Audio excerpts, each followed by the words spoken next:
ఎంత బాగా బొక్క పెడుతుంది. దాన్ని ఏమంటారు, డికోరీ అంటారు కదా. తెచ్చి ఇంట్లో దేనికి యూస్ చేస్తాను చూడు. నాన్న పదం పదం పదం.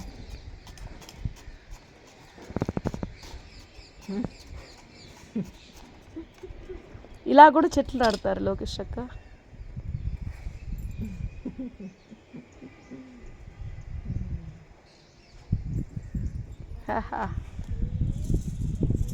కానీ మొత్తానికి ఈ నారంతా కానీ ఊర్లో కానీ ఉండిందంటే ఒక పంట చేస్తారు చూడు. ఎన్ని మిరప చెట్లు చూడండి. ఇది అది కూడా కానీలే వంకాయ నారు ఉండిందంటే మా అమ్మకి కానీ ఇచ్చా అంటే అట్లే అలాగే ఎత్తుకోమోయి నేను నాటుకుంటానని చెప్పి. నా దగ్గర ఎక్కువ వస్తే కూడా నారు మా అమ్మ ఎత్తుకోలిపోతుంది.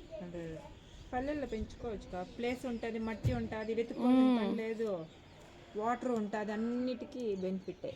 అదేమో నాకు బాగా ఇంట్రెస్ట్ రాని, ఎందుకో ఏమో తెలియదు, నాకు ఇష్టము.